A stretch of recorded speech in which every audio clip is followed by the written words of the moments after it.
there. Subscribe to my channel. अब हम पढ़ेंगे विषमबाहु त्रिभुज। भुजाओं के आधार पर लास्ट त्रिभुज है ये विषमबाहु त्रिभुज। इससे पहले हम दो त्रिभुज आपको बता दिए। विषमबाहु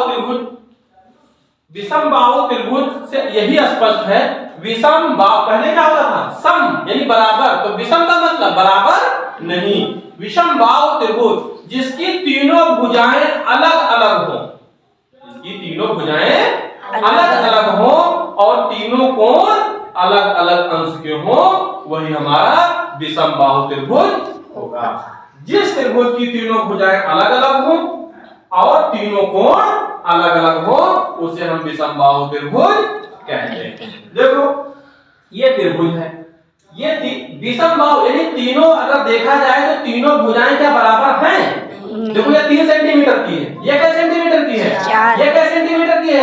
तो देखो ये 3 है, ये 4 है, ये 5 है, तो बराबर है तीनों? नहीं बराबर है। तो ये कौन सा त्रिभुज हो जाएगा? विषमबाहु त्रिभुज। यानी तीनों भुजाएं अलग अलग है, बराबर नहीं है। जब तीनों भुजाएं अलग अलग हैं तो क्लियर है कि इसके तीनों कोण भी अलग अलग होंगे। अगर भुजाएं अलग अलग हैं तो कोण भी अलग अलग होंगे।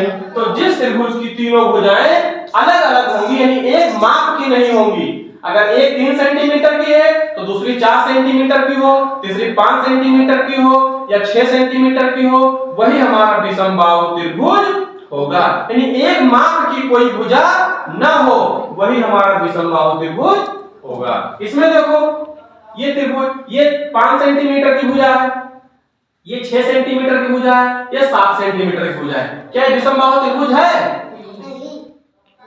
है कि नहीं है? है। क्यों? क्योंकि ये 5 सेंटीमीटर की, ये 6 सेंटीमीटर की, 7 सेंटीमीटर की है, यानी ये अलग अलग सेंटीमीटर की भुजाएं हैं, इसलिए हमारा विषमबाहु त्रिभुज होगा।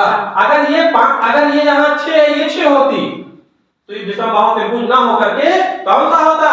समद्विबाहु। जिसकी दो भुजाएं बराबर हो वो हमारा समद्विबाहु त्रिभुज हो जाएगा। तो ये 6 है, ये 6 है, तो कौन सा हो जाएगा? ये समद्विबाहु। लेकिन ये 5 सेंटीमीटर की है, ये 5 है, ये 6 सेंटीमीटर है, 7 सेंटीमीटर, तीनों भुजाएं अलग अलग माप की हैं, इसलिए कौन सा त्रिभुज हो जाएगा? विषमबाहु त्रिभुज। तो जिस त्रिभुज की तीनों भुजाएं अलग अलग हो अर्थात एक माप की ना हो और उसके तीनों कोण भी अलग अलग हो, वही हमारा विषमबाहु त्रिभुज होता है। एक नजर में जल्दी से फिर देख लेते हैं तीनों। पहला हम बताए थे समबाहु त्रिभुज, बताए थे समबाहु जिसकी तीनों भुजाएं बराबर हो और तीनों कोण 60-60 अंश के हो, उसे हम समबाहु त्रिभुज कहते हैं। समबाहु जिसकी सभी भुजाएं बराबर हो, ये बराबर हो, ये बराबर हो, ये बराबर, यानी ये 5 हो तो ये भी 5 हो, ये भी 5 हो, यही हमारा समबाहु त्रिभुज होगा। दूसरा बताया समद्विबाहु। समद्विबाहु जिसकी दो भुजाएं बराबर हो।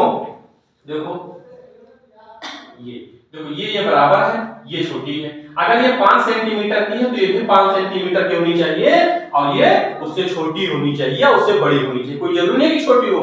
यानी दो बराबर हो और एक छोटी या बड़ी हो, वही हमारा समद्विबाहु त्रिभुज होगा। जिसकी दो भुजाएं बराबर होंगी। तो इसमें दो भुजाएं बराबर है कि नहीं है? जी। इसमें सभी भुजाएं बराबर हैं, इसमें दो भुजाएं बराबर है। अब हमारा लास्ट में बचा विषमबाहु त्रिभुज, इसमें एक भी भुजा बराबर नहीं होगी, वही हमारा विषमबाहु त्रिभुज होगा। अगर ये 3 सेंटीमीटर की, ये 4 सेंटीमीटर की, ये 5 सेंटीमीटर की, तो कौन सा हो जाएगा? ये विषमबाहु त्रिभुज, क्योंकि इसकी तीनों भुजाएं अलग अलग हैं, यही हमारा विषमबाहु त्रिभुज होगा।